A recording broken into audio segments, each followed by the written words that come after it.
I am so honored to be here with each of you tonight, and I'm looking out at many, many, many friends. And I think it's a great way to begin. When I chaired the South Carolina Republican Party, I was really contemplating going back into business. And I went to, and it's a great big circle of life, none other than Dan Adams, the gentleman that just led the prayer. And I said, are there any women in this state that have led business organizations that have a faith and a family that are tempered in judgment? Women that have not married the business, inherited the business, nor a woman that had a business through a merger or acquisition. And he said, you have to meet this woman, Pamela Evette. So fast forward, I'm invited to a panel, and I'm sitting there, and I look out, and there are 7 people, and my mouth to God's ears, I cannot tell you who else was on that panel. And I looked at this woman, and I realized, oh my gosh, she is a true leader. And I want to talk to you a little bit about today. I gave an interview a little bit earlier to a person from the state newspaper. I said, I'm going to give you 4 things, the do's and don'ts of Pamela Evette. Do listen to what she says. She will never inflate. She will never exaggerate. She is a woman that is truly an accountant. So when she gives you information, it's fact-based, it's truthful, it's copious and detailed. Someone that you want to lead the state of South Carolina. Don't ever, ever, ever think that she is less than she is. Don't ever be fooled by her grace, her charm, her beauty, her elegance. This woman is a strong woman, and she is such a great businesswoman. Do follow her, because you typically follow people that you trust, and leaders you can trust. And finally, don't ever take her kindness as a sign of weakness. Now, I know so many of you in this room. I know a husband who she sat with the wife as she lay dying. I know another woman in this room who she helped the brother who was special needs. I know so many stories that would tell you this is a kind woman, that she is strong. She is strong like steel. If you look at her point of reference, where she came from, her father was a tool and die worksman, working hard every single day. And here she is tomorrow, flying to chair the National Lieutenant Governors Association. She is a true leader. Now I want to step back and talk about today. I've watched politicians for the last 40 years, and they fall into 2 categories. There are those that aspire, they grow, they climb, they're not happy where they are, and they're looking for the path forward. And then there are those that are servant leaders, and Pamela Evette is a servant leader. She ascended, ladies and gentlemen. She sold her company, a company with a revenue of over $1 billion. And guess what? She chose to serve. Much like President Donald Trump, these people actually lose more than they gain to lead. And that is what you want for a governor. So, I would say to you all, it is my greatest honor and my greatest privilege to stand in front of you as we champion the next governor of the great state of South Carolina, Lieutenant Governor Pamela Evette.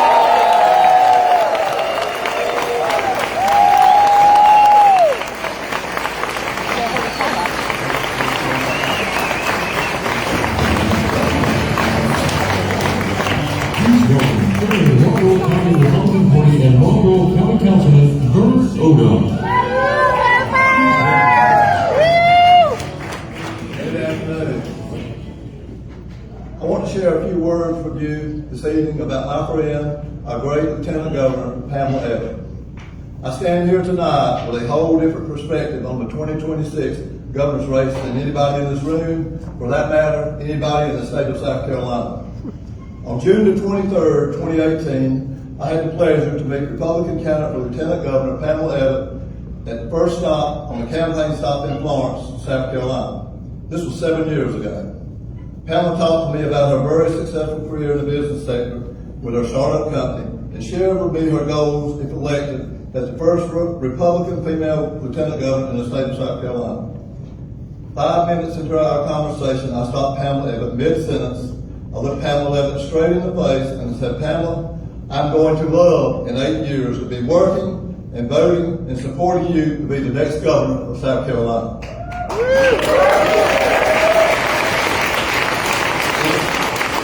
In life, whether it's a business or politics, we all meet someone that the first impression has the it factor. I knew 5 minutes into our conversation that Pamela Evette had the it factor and that she was going to be a great lieutenant governor. I also knew 7 years ago that Pamela Evette would be a great governor when her time was here. For the past 10 years, Pamela Evette has been a steadfast and unwavering supporter of the greatest president in our lifetime, President Donald J. Trump. On January 28, 2023, I was fortunate enough to join Lieutenant Governor Pamela Evette at the State House for a private rally with President Trump. This was his first South Carolina campaign stop after announcing his 2024 run for president in November of 2022. Lieutenant Governor Pamela Evette is the only candidate currently running for governor of South Carolina that stood shoulder to shoulder with President Trump that day at the State House. Over the last 4 years, I have been fortunate enough to attend 11 events for President Trump, and our great Lieutenant Governor Pamela Evette has been at almost every single one of them, supporting President Trump and our America First agenda. I know the importance that President Trump puts on loyalty firsthand. Lieutenant Governor Pamela Evette has stood by the President's side and has his back for the last 10 years. With Pamela Evette's 10 years of loyalty to President Trump, when we elect Pamela as the next governor of South Carolina, the greatest president in our lifetime, Donald J. Trump, will know that Governor Evette will always answer his call, will always promote his policies, and will always stand with him, even when it isn't easy. This is a game changer for growth and prosperity of the state of South Carolina. I am proud to stand here tonight and endorse my friend, our record-breaking Lieutenant Governor Pamela Evette, to be the next governor of South Carolina. I know she will keep South Carolina great with her South Carolina First agenda.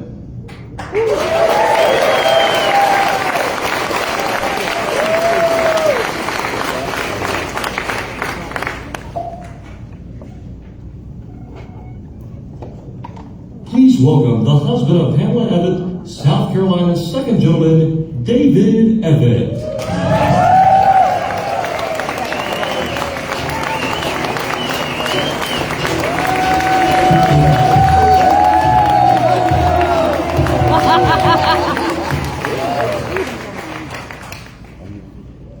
Hello, everyone. Good afternoon. My name is David Evette. It is my pleasure to introduce my wife and your Lieutenant Governor, Pamela Evette, the woman you all came to hear from today. Before I start, I'd like to thank you all, thank our family and our friends for taking the time to be here today, especially those who travel across the state or even across the country to provide Pam and our family with your love and support. For those of you who don't know me, I was blessed to be born here in the upstate of South Carolina. I met Pam 30 years ago. We worked in the same industry and she was teaching a software class. After spending just a couple of days with her, I knew that she was something very special. We stayed in touch over the years, became good friends, and I still remember when Pam called me and said, "I'm ready to start my own business, and I think we'd make a great team." By this point, I had seen what this woman could do when she put her mind to something. So without hesitation, I was all in. A few years after we started QPS, I was really amazed at how smart she was. Even better, she was a strong conservative. The more time we spent together, the more I fell in love with her. Being in sales most of my professional life, I've had my share of no's. But the only yes that ever really mattered was the day that I asked Pam to marry me.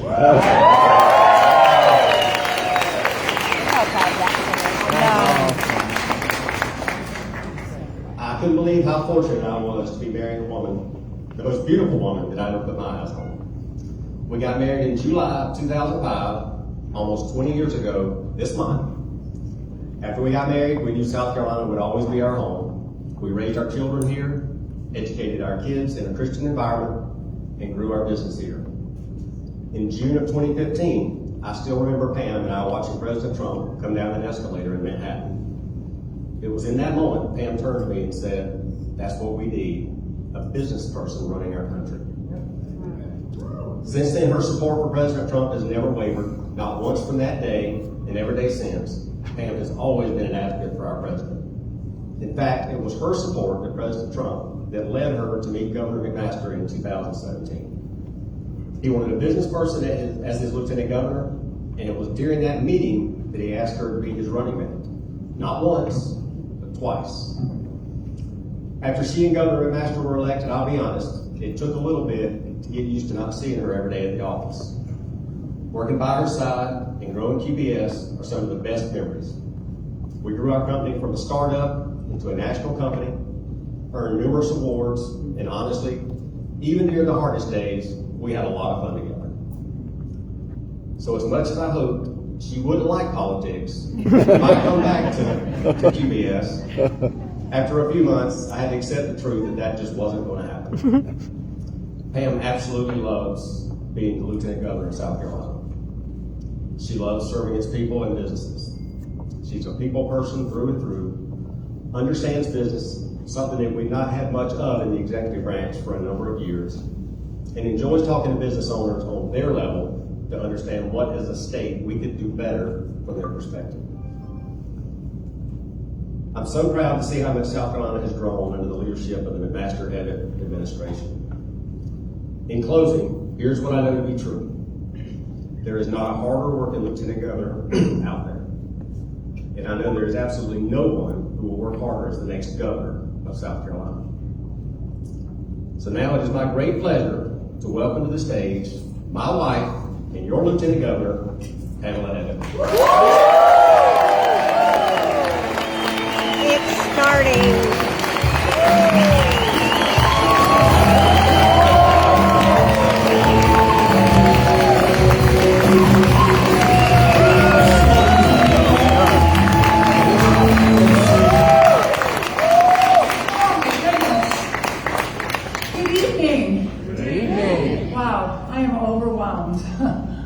Tonight, I am so thankful for all of you for being here as we begin this new chapter. As I look around the room, I'm humbled and I'm proud to see so many familiar faces. People who have been by my side long before I was blessed to serve this great state. I'm extremely grateful for my family, my husband David, my children, Jackson, Joey, Amanda, my son-in-law Simon, my brothers and my sister-in-laws, and my mother Jenny, who without all of her support and encouragement, I wouldn't be who I am today. Many of you know my story, and for those of you who don't, I want you to know that it's because of my mother and my father Emil, who we lost far too young, and my grandparents, who risked everything to immigrate here from Poland, that I understand deep in my bones the power of hard work, the purpose that's found in serving others, and the promise of the American dream. My fellow South Carolinians, today is day one of my campaign for governor.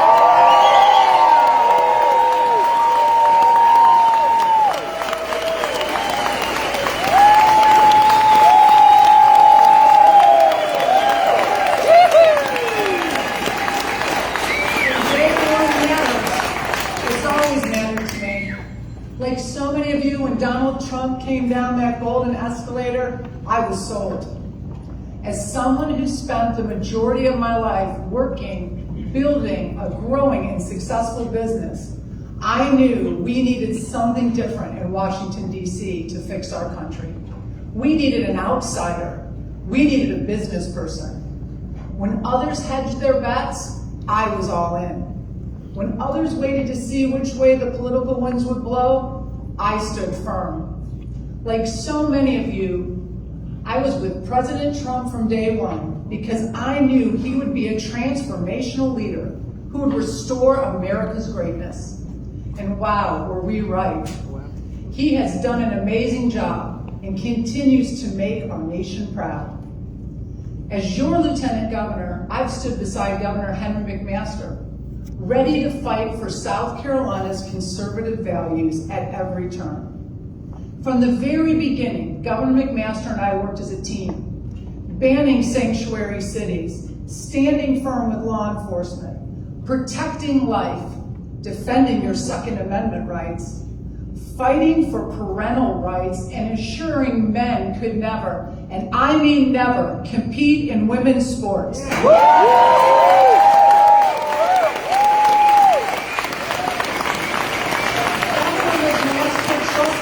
From day one to be more than a ceremonial lieutenant governor. He made me his partner in governance. He empowered me to focus on critical issues that impact businesses and families. And today, I stand before you as a mother, a conservative businesswoman, and a fighter who is ready on day one to continue that conservative legacy as your next governor. For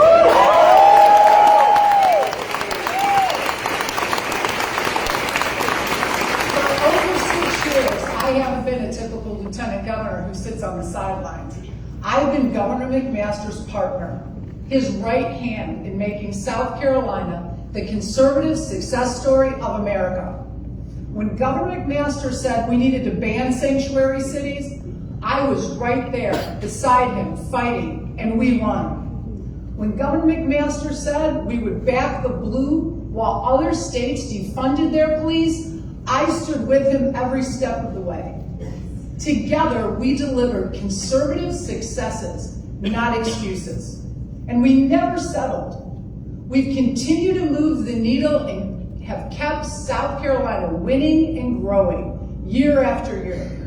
You see, I'm not a career politician who needs time to figure things out. I'm a conservative businesswoman who built a successful national company right here in South Carolina.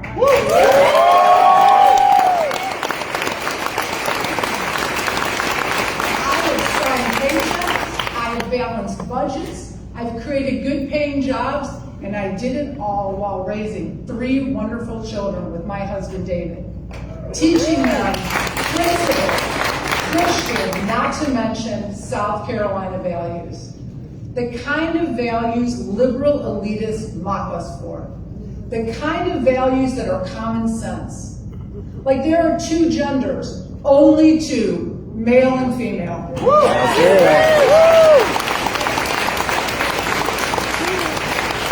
Like men shouldn't compete in girls' sports or use women bathrooms.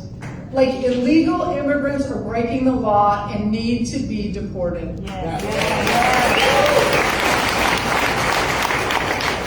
Like parents and mothers should always have the power to raise their children according to their beliefs. Like we should always protect and support our law enforcement. Like if you have the opportunity to serve, you should take it. I have led my life according to these values, and I'm proud of the values that we all share. Now let me be crystal clear about something that sets me apart in this race. When President Trump launched his 2024 campaign here in South Carolina, I was one of the only leaders standing beside him. Not after the primary, not after the polls, but from the very beginning. I have fully supported every one of President Trump's campaigns. I said earlier, I've been all in since day one. I've raised millions of dollars.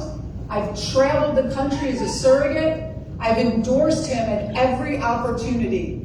And I have never wavered in my support for the America First movement, not one single day.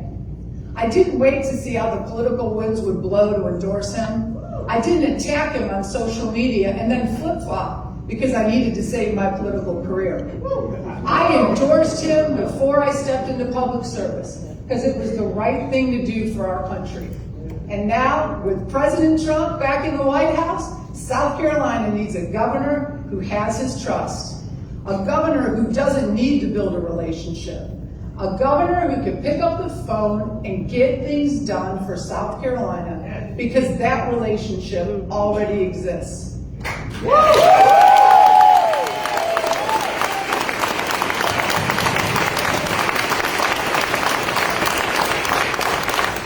So what will my first day as governor look like? I'll follow the playbook that is so successful. First, I'll continue the fight Governor McMaster and I started for tax relief. We can and we will eliminate state income tax. If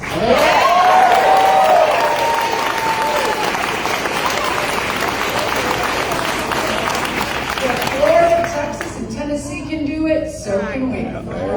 We've already led the way with some of the largest tax cuts in our state's history, and now it's time to finish the job.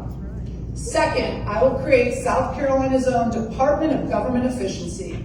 We'll sunset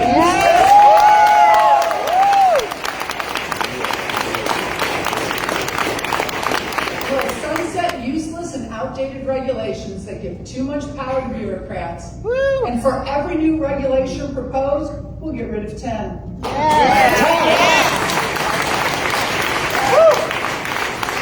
We will build on our success and efficiency and take it to the next level by following President Trump's leads to slash waste, fraud, and abuse. Third, we will reform the way we choose our judges, making sure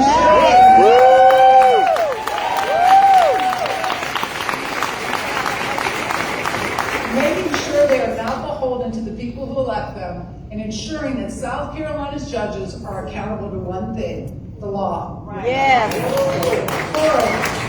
Fourth, I will ensure cooperation with President Trump's immigration enforcement and make sure that not 1 square inch of South Carolina becomes a sanctuary for illegals. We must continue to empower our South Carolina law enforcement to keep dangerous illegals off of our street and away from our children.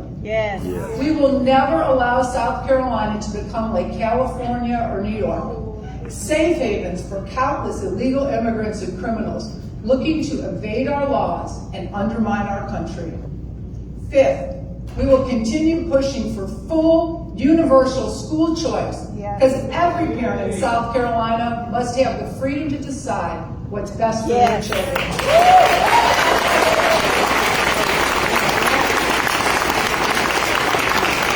As your governor, I will never back down from defending your Second Amendment rights. We have passed constitutional carry, and all oppose any attempts to restrict gun ownership from my first day to my last. I will defend religious liberty and Christian values. South Carolina families, mothers and fathers, will always have the freedom to worship and raise their children according to their beliefs, not government mandates.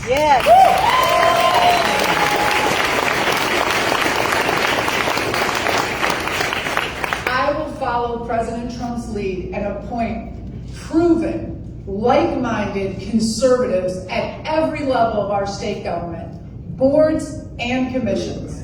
And I will stand up to the woke corporations and radical left trying to transform our state. They'll learn quickly there's a new sheriff in town, and she's ready to act.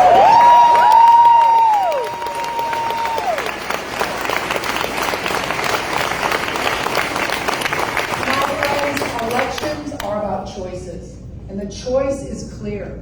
You can choose someone who's been with Trump from the beginning when it wasn't the easy thing to do, or you can choose from a number of career politicians who only backed President Trump when it was in their political interest to do so, and will betray him the minute it is unpopular to be by his side. You can choose someone who has stood with Governor Henry McMaster since the beginning and help deliver one of the greatest legacies of conservative government in America.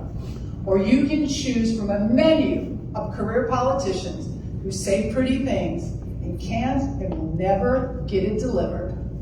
You can choose a businesswoman, an entrepreneur, a woman of faith, and a mother of 3. Or you can choose another career politician who has no idea what it takes to run a successful business, let alone a growing state. This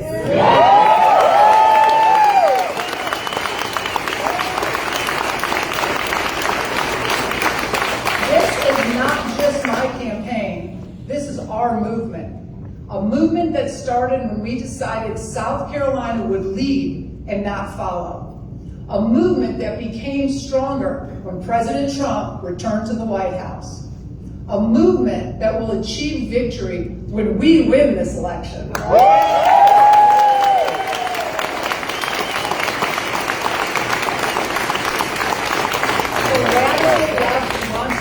South Carolina into California, and we'll stop them. Yes. The establishment wants to slow our momentum. We'll accelerate it. The special interests want business as usual, and they'll get a rude awakening. Here's my promise as your governor. You won't wonder what you're getting. You won't hope I'll be conservative enough. You won't pray I'll stand with President Trump, because my record is clear. I've been with you from the beginning, I've been with President Trump from the start, and I've been fighting for conservative values every single day, as a mother, as a businesswoman, and as your lieutenant governor. With President Trump in the White House and a proven conservative in the governor's mansion, there's no limit to what South Carolina can achieve. Yes.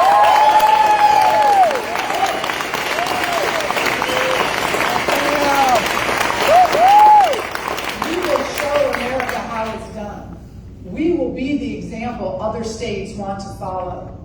We will prove that experience, courage, and conservative principles will deliver real results. So join me.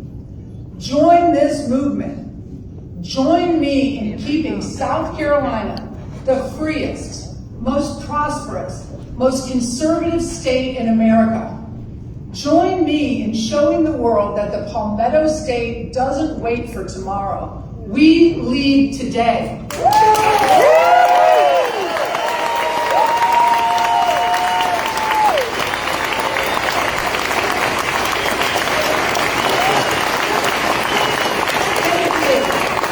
God bless you, and God bless the great state of South Carolina.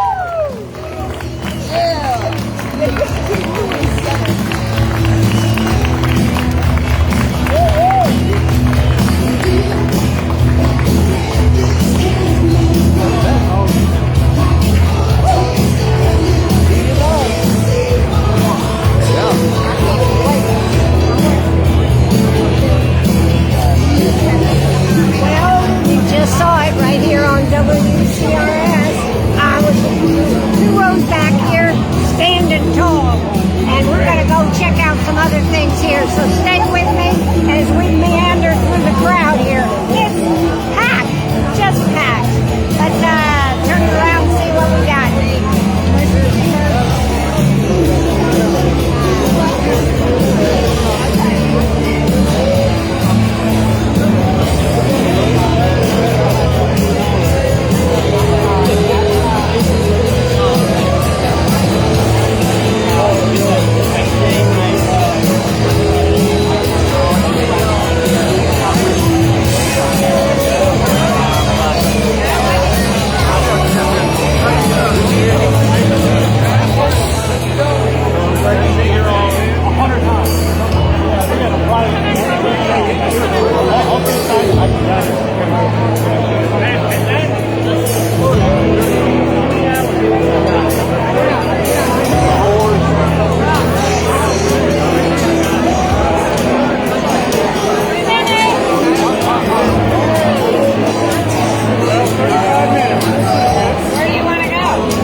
came out strong. She did. She's ready to make South Carolina great. I'm all excited about no state taxes. Got to get there. Got to find something to put with it. But, you know, you got to get money in there somehow. But, yeah, that'll be interesting to see how she sees that can happen. Yeah. Well, If Florida can do it, we can do it. yeah, they were talking about that. That would be like, I think somebody said a sales tax 30%. That's a little high. But that's not what she said. But I'm saying futuristically, you have to balance it. Yeah. Anyways, have you enjoyed being part of the press here today, ma'am? All right. Well, we're going to cut it off, and we may go live again, so keep up with us. We'll be back. Bye-bye, everybody.